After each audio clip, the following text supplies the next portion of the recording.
अज़ारी network Punjab new nets तकरीरमन कबट सुनने के लिए हमारे यूट्यूब चैनल को सब्सक्राइब करें। इन्नद्दीन इंदल्लाहिल इस्लाम सदक़ल्लाहुल अज़ीम। आइए हज़रात, सबसे पहले सरवरे कायनात फ़ख्रे कायनात बिनाई कायनात जनाब अहमद मुज्तबा मोहम्मद मुस्तफ़ा सल्लल्लाहु अलैहि वसल्लम की बारगाह ज़र्रा नवाज में दुरूद पाक की डालियाँ मोहब्बत की थालियों में सजाकर पेश करें। पढ़ें बाबाज़ बुलंद अल्लाहुम्मा सल्ली अला सय्यिदना व मौलाना मुहम्मदिन व बारिक वसल्लिम सलातुम व सलामन अलैका या रसूल अल्लाह सल्लल्लाहु तआला अलैहि वसल्लम।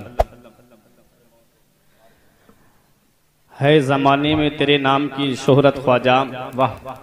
है ज़माने में तेरे नाम की शोहरत ख्वाजा, अपने मोहताज पे हो जाए इनायत ख्वाजा।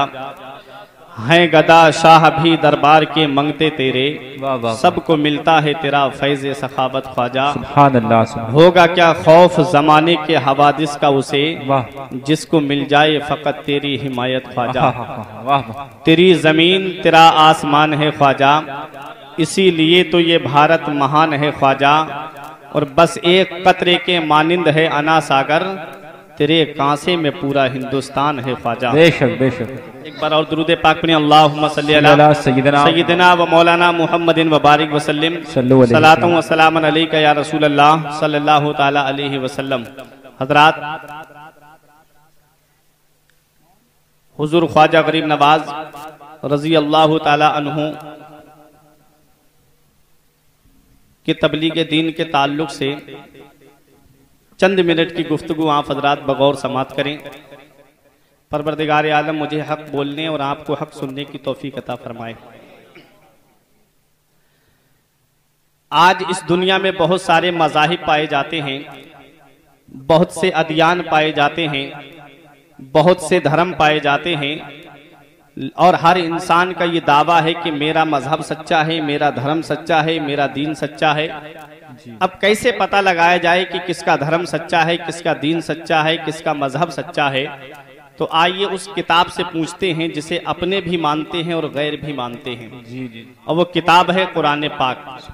कुरान करीम से पूछा कि कुरान कौन सा मजहब सच्चा है, तो कुरान जवाब देता है इन्नद्दीन इंदल्लाहिल इस्लाम, बेशक अल्लाह का पसंदीदा दीन सिर्फ इस्लाम है। बेशक। हजरात, ये इस्लाम हम तक कैसे पहुंचा है? इस इस्लाम को हम तक पहुंचाने के लिए सहाबाए किराम ने, अइम्माए मुजतहिदीन ने, औलियाए कामिलीन ने बड़ी बड़ी कुर्बानियां पेश की हैं। हिंदुस्तान की सरजमीन पे इस्लाम लाने वाली शख्सियतों में एक शख्सियत है जिसका नाम मोहम्मद बिन कासिम है। वो हिंदुस्तान की सरजमीन पे इस्लाम लेकर के आए। हिंदुस्तान की सरजमीन पे 422 हिजरी के बाद एक शख्सियत आई थी जिसे पूरी दुनिया सैयद सालार मसूद गाजी के नाम से जानती है, जिनका मज़ार शरीफ बहराइच की सरजमीन पे अवाम व खवास की नजरों का मरकज बना हुआ है। हुजूर सैयद सालार मसूद गाजी ने इस्लाम का परचम जब इस हिंदुस्तान की सरजमीन पे बुलंद किया था, इस्लाम की तबलीग की थी, दीन की तबलीग की थी, तो उस वक्त तकरीबन 150 राजा मिलकर के सैयद सालार मसूद गाजी के मुकाबले के लिए आए। सैयद सालार मसूद गाजी से मुकाबला किया जाता है। उसी में राजा रामदेव भी था, उसी में सेहरदेव भी था, उसी में पृथ्वीराज भी था। सैयद सालार मसूद गाजी को धोखे से शहीद किया जाता है। एक मैदान के अंदर कीलें गाड़ दी गई। सैयद सालार मसूद गाजी की फौज मुकाबला करते हुए आगे बढ़ती जा रही थी और ये काफिर पीछे हटते जा रहे थे। फौज इनका मंसूबा समझ नहीं पाई। वो मैदान आया जहां पर जमीन में कीलें गड़ी हुई थी। जब घोड़ों की टापें जख्मी हुई, घोड़ों के पैर जख्मी हुए और सैयद सालार मसूद गाजी के बहुत से जानिसार घोड़ों की टापों के नीचे आ गए। सैयद सालार मसूद गाजी के एक जालिम ने तीर मारा। आप घोड़े से नीचे तशरीफ ले आते हैं। सैयद सालार मसूद गाजी का एक बड़ा अच्छा खादिम, बड़ा चहीता, जिसका नाम सिकंदर दीवाने था, उसने अपने हाथों पे ले लिया सैयद सालार मसूद गाजी को। आंखों से आंसू निकल रहे थे। सैयद सालार मसूद गाजी ने देखा, इरशाद फरमाया, मेरे दीवाने क्यों रो रहे हो? सिकंदर दीवाने ने कहा, हुजूर आपने हिंदुस्तान में इस्लाम का परचम बुलंद किया है, आपने हिंदुस्तान की सरजमीन पे तबलीग दीन की है, आपने हिंदुस्तान की सरजमीन पे इस्लाम का झंडा लहराया है। हुजूर आपके बाद इस्लाम का परचम कौन बुलंद करेगा? हुजूर आपके बाद इस्लाम का झंडा कौन लहराएगा? सैयद सालार मसूद गाजी फरमाते हैं, मेरे दीवाने आंखों से आंसू मत बहाओ, अल्लाह रब्बुल इज्जत का पसंदीदा दीन सिर्फ इस्लाम है। अल्लाह अपने मजहब की हिफाजत के लिए अपने महबूब बंदों को भेजता रहता है। मेरे बाद कोई और महबूब बंदा आएगा। सैयद सालार मसूद गाजी की रूह कब से उनसरी से परवाज कर जाती है। जालिम बादशाहों ने एक महफिल सजाई जिसके अंदर शराब के दौर चल रहे थे, जिसके अंदर रक्कासाएं डांस कर रही थी, एक दूसरे से जाम टकरा करके मुबारकबाद दे रहे थे कि हमने हिंदुस्तान की सरजमीन से इस्लाम का झंडा उखाड़ दिया है, हमने हिंदुस्तान की सरजमीन से इस्लाम का परचम उखाड़ करके फेंक दिया है। अब हिंदुस्तान में कोई अल्लाह अल्लाह करने वाला नहीं है, अब हिंदुस्तान में कोई नबी को पुकारने वाला नहीं है, अब हिंदुस्तान में कोई तबलीग दीन करने वाला नहीं है। अल्लाह रब्बुल इज्जत ने अपने प्यारे बंदे ख्वाजा मोइनुद्दीन चिश्ती को हिंदुस्तान की सरजमीन पे भेज दिया। मेरे ख्वाजा हिंदुस्तान की सरजमीन पे तशरीफ ला रहे हैं। जालिम समझ रहे थे अब हिंदुस्तान में कोई इस्लाम की तबलीग करने नहीं आएगा, जालिम समझ रहे थे हिंदुस्तान में अब कोई इस्लाम का झंडा बुलंद करने के लिए नहीं आएगा। लेकिन फानूस बन के जिसकी हिफाजत हवा करे, वो शम्मा क्या बुझे जिसे रोशन खुदा करे।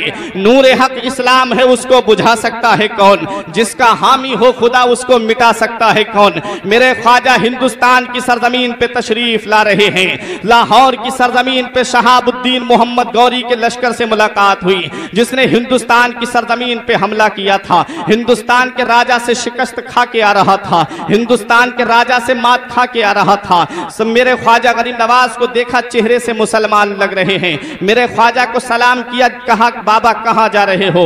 मेरे ख्वाजा फरमाते हैं हिंदुस्तान जा रहा हूँ। शहाबुद्दीन मोहम्मद गौरी ने कहा बाबा हिंदुस्तान मत जाओ, वहां कोई अल्लाह अल्लाह करने वाला नहीं है, वहां कोई नबी को पुकारने वाला नहीं है, वहां कोई वहदानियत की राह पे चलने के लिए तैयार नहीं है। बाबा हिंदुस्तान की सरजमीन पे मत जाओ। मेरे ख्वाजा फरमाते हैं तू कहना क्या चाहता है? शहाबुद्दीन मोहम्मद गौरी कहता है बाबा मैं इतना बड़ा लश्कर लेकर गया था, मैं इतनी बड़ी फौज लेकर गया था, एक से एक कलियल नौजवान लेकर के गया था, एक से एक कलियल बहादुर लेकर के गया था, लेकिन मैं हिंदुस्तान के राजा से शिकस्त खा के आ रहा हूँ, मैं हिंदुस्तान के राजा से मात खा के आ रहा हूँ। बाबा तुम हिंदुस्तान मत जाओ। तुम मेरे ख्वाजा गरीब नवाज फरमाते हैं ए शहाबुद्दीन मोहम्मद गौरी सुन ले, जब तू हिंदुस्तान गया था तो अपनी तलवार पे भरोसा करके गया था, जब तू हिंदुस्तान गया था तो अपने बर्छी और भाले पे भरोसा करके गया था, जब तू हिंदुस्तान गया था तो अपने लश्कर पे भरोसा करके गया था। मैं हिंदुस्तान जा रहा हूँ, तलवार पे भरोसा करके नहीं जा रहा हूँ, बर्छी पे भरोसा करके नहीं जा रहा हूँ, भाले पे भरोसा करके नहीं जा रहा हूँ। जब तू हिंदुस्तान गया था तो अपने लश्कर पे भरोसा करके गया था। मैं हिंदुस्तान जा रहा हूँ, लश्कर पे भरोसा करके नहीं, मदीने के ताजदार पे भरोसा करके जा रहा हूँ, उम्मत के गमख्वार पे भरोसा करके जा रहा हूँ। न ताअत पर, न तकवा पर, न सुहदो इत्तिका पर है, न ताअत पर, न तकवा पर, न सुहदो इत्तिका पर है। हमारा नाज जो कुछ है मोहम्मद मुस्तफा पर है। मेरे ख्वाजा गरीब नवाज से किसी ने कहा बाबा खाने को खाना नहीं है, पीने को पानी नहीं है, लड़ने को तलवार नहीं है, चलने को सवारी नहीं है, कौन सी ताकत पे भरोसा करके जा रहे हो, कौन सी जात पे एतमाद करके जा रहे हो, अपने साथ क्या लेकर के जा रहे हो? तो जवान मिलता है कि तलवार ना नेजा न सिपर लेके चले हैं, तलवार ना नेजा न सिपर लेके चले हैं, हम घर से मदीने की नजर लेके चले हैं। सुभान अल्लाह। नारे तकबीर, नारे रिसालत, फैज़ाने औलिया इकराम, फैज़ाने गरीब नवाज हजरत मौलाना फुरकान साहब क़िबला। नारे तकबीर, नारे रिसालत। आए मेरे ख्वाजा गरीब नवाज हिंदुस्तान की सरजमीन पे दिल्ली की रास्ते से होते हुए अजमेर की धरती पे तशरीफ ले जा रहे हैं। दिल्ली की सरजमीन पे मेरे ख्वाजा ने पड़ाव डाला। तलवार लेकर नहीं आए हैं मेरे ख्वाजा, बर्छी लेकर नहीं आए हैं मेरे ख्वाजा, नेजा लेकर नहीं आए हैं मेरे ख्वाजा। एक छोटी सी गठरी बंधी हुई थी मेरे ख्वाजा गरीब नवाज की। कुछ लोगों ने देखा, बादशाह के पास जाकर के जासूसी कर दी कि कुछ लोग आए हैं देसी नहीं विदेशी लगते हैं, अपने साथ कुछ पोटरी में बांध करके के लाए हैं, उनका इरादा अच्छा नहीं लग रहा है, उनका इरादा नेक नहीं लग रहा है। बादशाह ने अपना लश्कर भेज दिया, कुछ लोगों को भेजा, गरीब नवाज को चारों तरफ से घेर लिया जाता है। 40 फकीरों की जमात थी मेरे ख्वाजा के साथ में। मेरे ख्वाजा गरीब नवाज के पास बादशाह आया, कहा बाबा इसमें क्या है? मेरे गरीब नवाज ने फरमाया खुद ही खोल करके देख ले। उसने अपने एक वजीर को हुक्म दिया, वजीर ने गठरी खोली, और जब गठरी खोली गई वो तो समझ रहे थे न जाने तलवार लेकर के आए होंगे, वो तो समझ रहे थे न जाने क्या हथियार लेकर के आए होंगे। जब गठरी खोली गई मेरे ख्वाजा की, उसमें से एक छोटा सा प्याला निकलता है, उसमें से एक लोटा निकलता है, उसमें एक मुसल्ला निकलता है। मेरे गरीब नवाज से कहता है बादशाह ये क्या है? कहा ये हमारा औजार है। कहा बाबा तुम क्या करने के लिए आए हो? मेरे ख्वाजा जवाब देते हैं मैं हिंदुस्तान पर हुकूमत करने के लिए आया हूं, मैं हिंदुस्तान का राजा बन करके आया हूं। और कैसा राजा बन के आए हैं मेरे ख्वाजा? अरे आज जो कुर्सी पे बैठते हैं ये तो वो हैं जिन्हें जनता ने वोट देकर के कुर्सी पे बिठाला है, और मेरा ख्वाजा तो ऐसा राजा है जिसे मदीने वाले आका ने कुर्सी पे बिठाला है, जिसे मदीने वाले आका ने सुल्तान बना करके भेजा है। अरे ये तो वो हैं जो दलों पे हुकूमत करते हैं, और मेरा गरीब नवाज वो है जो दिलों पे हुकूमत करता है। ये तो वो हैं जो 5 साल के बाद जिनकी कुर्सी गिर जाती है, और मेरे ख्वाजा की शान तो ये है कि चाहने वालों की वो जान बने बैठे हैं, हर मुसलमान की वो शान बने बैठे हैं। अरे हिंद वालों मेरे ख्वाजा की करामत देखो, 800 साल से सुल्तान बने बैठे हैं। ये तो वो हैं, ये तो वो हैं जिन्हें जनता ने वोट दे के कुर्सी पे बिठाला है। आज जो इतना अपने आप को इतने ऐसे ऐसे अल्फाज बोल करके मुसलमानों के दिलों को तकलीफ पहुंचा रहे हैं, आज उनका भी हाल देख लो, अखबारों को खोल करके देखो। वो भी जो मेरे गरीब नवाज रजी अल्लाह ताला अन्हु के चाहने वालों को हिंदुस्तान से मिटाने की बात कर रहे हैं, वो भी ख्वाजा की बारगाह में चादर भिजवा रहे हैं। गोया ये भी जान रहे हैं कि इस हिंदुस्तान पर अगर किसी की हुकूमत चल रही है तो वो गरीब नवाज की चल रही है। दिल्ली का मिनिस्टर तो हर रोज बदलता है, दिल्ली का मिनिस्टर तो हर रोज बदलता है, अजमेर धरती का सुल्तान न बदलेगा। रात मेरे गरीब नवाज रजी अल्लाह ताला अन्हु दिल्ली से अजमेर पहुंचे, और कहां पड़ाव डाला मेरे ख्वाजा ने? जहां राजा के ऊंट बैठा करते थे। वाकयात आप सुनते रहते हैं, मैं आपको जो बताना चाह रहा हूं मेरा मौजूद तबलीग दीन है। ख्वाजा गरीब नवाज ने कैसे दीन की तबलीग की है देख लो। तलवार की नोक पे तबलीग नहीं की है, पर्ची और भाले की नोक पे तबलीग नहीं की है। ख्वाजा गरीब नवाज क्या लेकर के आए हैं अपने साथ में? मेरे ख्वाजा गरीब नवाज अखलाक की शमशीर लेकर के आए हैं। मेरे ख्वाजा की गुफ्तार ऐसी थी, मेरे ख्वाजा की गुफ्तगू ऐसी थी, जो पहुंच जाता था एक बार बात करता था वहीं बैठ करके रह जाता था। एक बार मेरे ख्वाजा की बारगाह में पहुंचता ख्वाजा का चेहरा देखता था, कलमा पढ़ के मुसलमान हो जाता था। मेरे ख्वाजा गरीब नवाज रजी अल्लाह ताला अन्हु की शान में राजा के कुछ लोगों ने गुस्ताखी की, कहा बाबा यहाँ से उठ जाइए, यहाँ राजा के ऊंट बैठते हैं। मेरे गरीब नवाज ने कहा कि अब यहाँ ऊंट ही बैठेंगे। मेरे गरीब नवाज दूसरी जगह पड़ाव डाल लेते हैं। सुबह को पूरी ताकत लगा ली गई लेकिन ऊंट नहीं उठते हैं, पूरी ताकत लगा ली गई ऊंट नहीं उठे। ख्वाजा गरीब नवाज से माफी मांगी गई, मेरे गरीब नवाज ने फरमाया जाओ उठे मिलेंगे। ऊंट उठ करके बैठ जाते हैं, उठ करके खड़े हो जाते हैं। हजरात मैं यहाँ पर एक बात आपको बताना चाहता हूँ, मैंने भी अखबार में देखा था, मैंने भी इंटरनेट पे पढ़ा था। आज जगह जगह ये इश्तिहार दिया जा रहा है, आज जगह जगह ये प्रदर्शन किया जा रहा है कि हम 2021 तक मुसलमानों को हिंदुस्तान से मिटा देंगे, हम 2021 तक मुसलमानों को हिंदुस्तान से भगा देंगे। हजरात जब ये अखबार देखा गया, जब ये खबरें देखी गई तो मुसलमानों में एक तरह की बेचैनी पैदा हो जाती है। गरीब नवाज की बारगाह में अर्ज किया चाहने वालों ने, ए मेरे ख्वाजा गरीब नवाज, हिंदुस्तान में इस्लाम लाने वाली शख्सियत आप हैं, हिंदुस्तान में इस्लाम का परचम बुलंद करने वाले आप हैं, और आपके बसाए हुए मुसलमानों को ये लोग मिटाने की बात कर रहे हैं, क्या ये ऐसा कर पाएंगे? तो जवाब मिला गरीब नवाज के गुंबद से कि अजमेर की तारीख उठा करके देख ले। अजमेर की तारीख उठा करके देखी गई, कहा कुछ जवाब कुछ नजर आया। मैंने कहा हाँ हुजूर नजर आ रहा है कि कुछ ऊंट बैठे हुए हैं, उन्हें लोग उठाने की कोशिश कर रहे हैं। कहा क्या उठा पा रहे हैं? कहा नहीं उठा पा रहे हैं। तो जवाब मिला, समझ में आ गया कि जब ये मेरे बिठाए हुए ऊंटों को नहीं उठा सकते तो मेरे बसाए हुए मुसलमानों को कैसे मिटा सकते हैं? मेरे बसाए हुए मुसलमानों को कैसे मिटा सकते हैं? हजरात ये मेरे गरीब नवाज की शान है, मेरे गरीब नवाज की नारे तकबीर, नारे रिसालत, फैजाने औलिया इकराम, फैजाने गरीब नवाज, मजहबे इस्लाम, मसलके आला हजरत, सरजमीने पीर बहोड़ा। नारे तकबीर, नारे रिसालत, जिंदाबाद। हजरात, इन्होंने पूरी ताकत लगा ली लेकिन ऊंट नहीं उठा पाए। जब ये ऊंट नहीं उठा सकते तो मुसलमान बसाए हुए गरीब नवाज के कैसे मिटा सकते हैं? गरीब नवाज के मुसलमानों को कैसे भगा सकते हैं? अरे याद रखो मुसलमानों, आज हम तंजीम जाल हक के इस प्रोग्राम से ये ऐलान कर रहे हैं कि ये हिंदुस्तान किसी के बाप की जागीर नहीं है, ये हिंदुस्तान हमारे बाप की जागीर है। हमारा बाप आदम अरब जाने से पहले इसी हिंदुस्तान की सरजमीन पे आया था। ये हिंदुस्तान में आज जिस पे फख्र कर रहे हो, जिस ताजमहल पे तुम इतना नाज कर रहे हो, जो हिंदुस्तान के अजूबों में से जो एक अजूबा बना हुआ है, ये हिंदुस्तान किसी के बाप की देन नहीं है, एक कलमा पढ़ने वाले की देन है। जो लाल किला देख रहे हो ये किसी का नहीं, एक कलमा पढ़ने वाले की देन है। आज तुम जो जामा मस्जिद देख रहे हो ये भी एक कलमा पढ़ने वाले की देन है। आज जो अजूबे देख रहे हो हजरात ये किसी और की नहीं बल्कि एक मुसलमान की देन है। याद रखो मुसलमानों, जमीन हम जैसे वफादार कम ही निकलेंगे, जमीन खोद के देखो हम ही निकलेंगे। हजरात गिरामी, मुसलमानों की शान तो ये रही है, आज मुसलमान अपनी हालत की वजह से आज मुसलमान पस्ती की तरफ जा रहा है। ये मुसलमान अगर एक हो जाता, अगर ये मुसलमान आज भी एक प्लेटफार्म पे आ जाए तो ये मुसलमान की शान तो वो रही है। कुरान फरमाता है बहुत सी थोड़ी जमातें कसीर जमातों पे गालिब आ जाती हैं अल्लाह के हुक्म से। तुम्हारी तादाद हमेशा कम रही थी, तुम मैदान ओहद में कम थे लेकिन हजारों पे गालिब रहे थे। तुम मैदान बदर में 313 थे लेकिन हजारों पे गालिब रहे थे। तुम मैदान करबला में 72 थे, 22,000 पे गालिब रहे थे।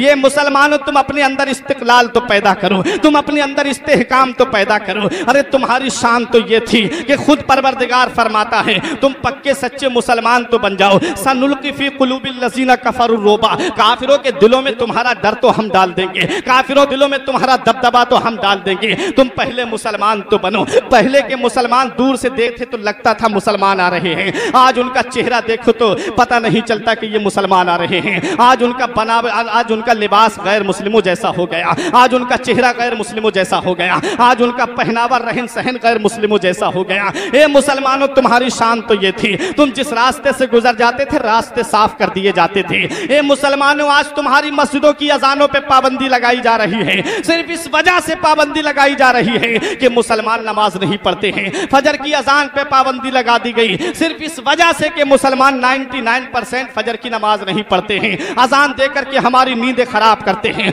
हमारी नींदों को खराब किया जाता है। ए मुसलमानों तुम्हारी शान तो ये थी। मैं एक मिसाल आपको दे रहा हूं और वो मिसाल हर एक मुसलमान के जहन में बैठ जाएगी। तुम अपने बरेली की सरजमीन पे जाकर के देख लो, चौकी चौराहे पे जाकर के देख लो, जब जुमे का दिन आता है, जब मुसलमान जुमे की नमाज पढ़ने के लिए जाता है, फिर शासन चारों तरफ से रोड को जाम कर देता है। अपने वक्त का मंत्री आए वो भी रुक जाएगा, अपने वक्त का सीएम आए वो भी रुक जाएगा, अपने वक्त का एसओ आए वो भी रुक जाएगा, अपने वक्त का कोई भी आए लेकिन उसे प्रशासन रोक देता है। किस वजह से रोक देता है? सिर्फ इस वजह से कि मुसलमान नमाज पढ़ रहे हैं, सिर्फ इस वजह से कि मुसलमान अल्लाह की इबादत कर रहे हैं। एक टाइम की नमाज पढ़ने के लिए तुम निकलते हो तो प्रशासन को रास्ता बदलना पड़ जाता है। अगर पांचों वक्त तुम निकलने लगे तो ये हुकूमत तुम्हारे कदमों पे झुक जाएगी, ये हुकूमत तुम्हारे कदमों पे झुक जाएगी। वो मुअज़्ज़ज़ थे जमाने में मुसलमान होकर, वो मुअज़्ज़ज़ थे जमाने में मुसलमान होकर,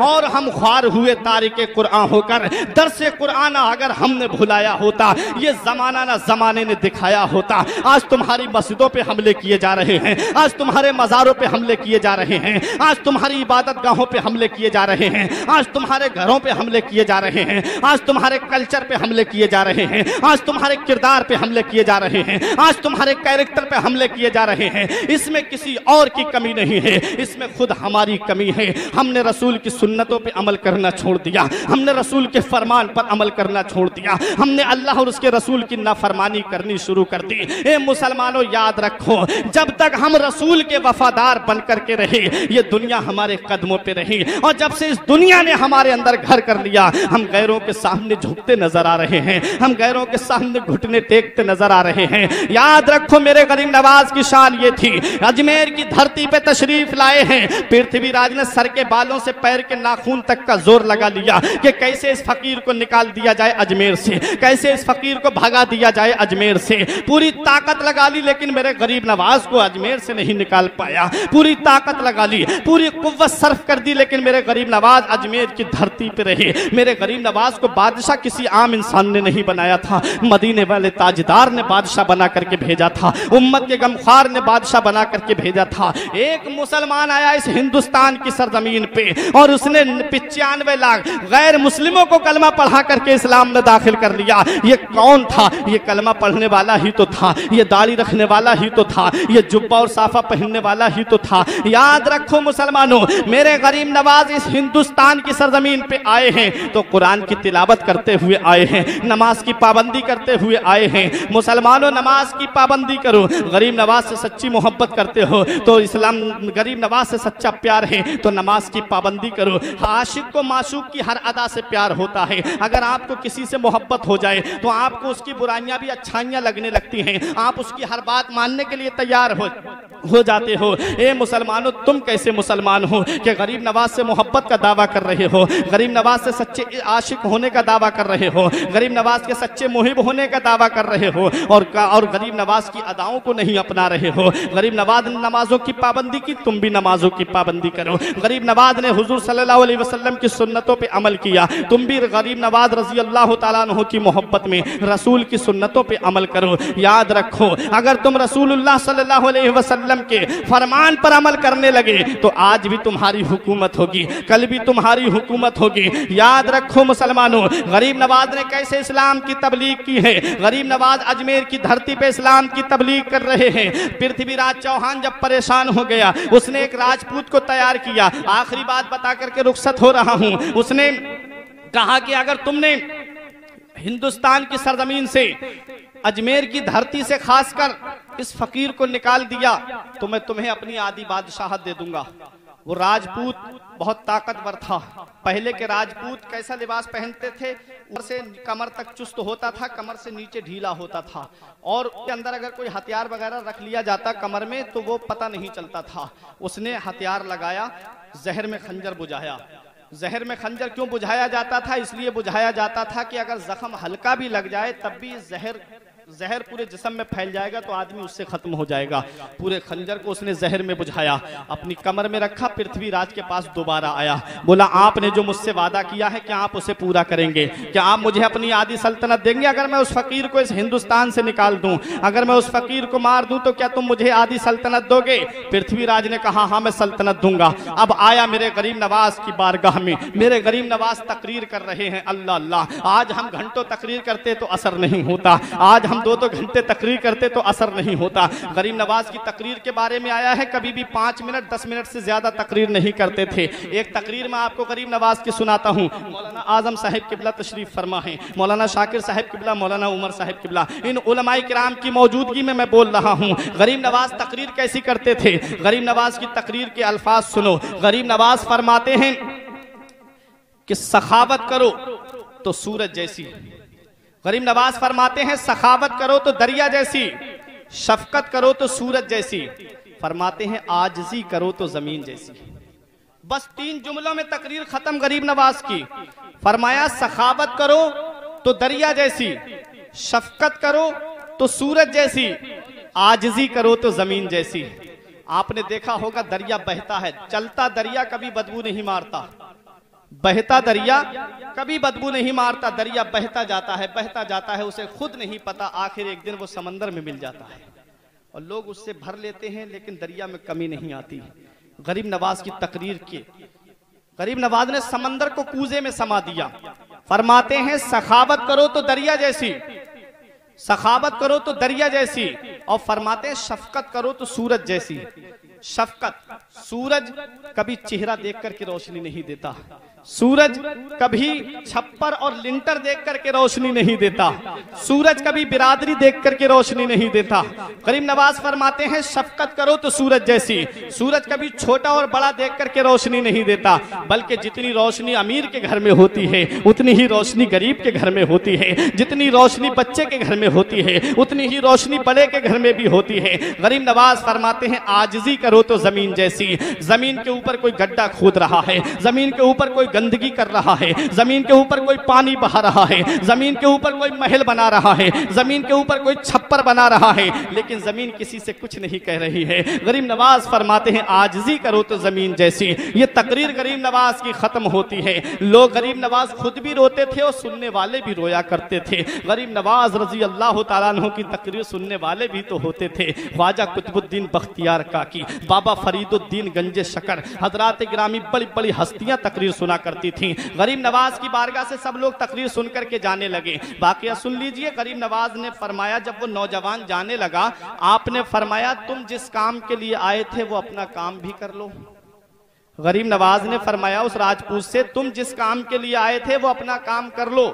उसने कहा हुजूर मैं तो तकरीर सुनने आया था। आपने फरमाया नहीं, जिस काम के लिए आए थे वो काम कर लो।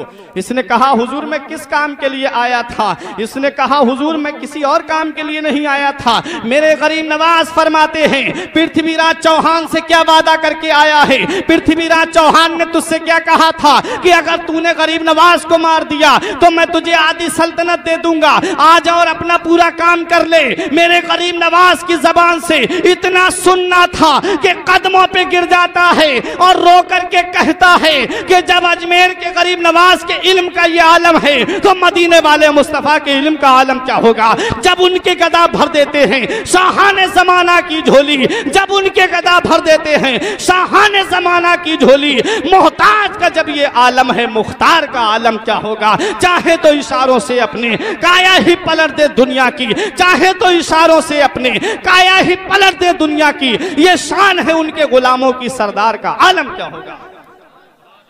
उन्हीं आने वाले लोगों में एक आदमी ऐसा आया था, रो करके गरीब नवाज के पास आया, बोला हुजूर मैं दिल्ली से पैदल चल के आया हूँ। मेरे गरीब नवाज ने फरमाया किस काम के लिए आए हो? कहा हुजूर मैं एक किसान हूँ और वहां का जो बादशाह है वो आपके मुरीद कुतुबुद्दीन बख्तियार काकी का मुरीद है जिसका नाम सुल्तान शमसुद्दीन अल्तमश है। हुजूर उसने मेरे ऊपर इतना टैक्स लगा दिया है कि हुजूर मैं उसको अदा नहीं कर सकता।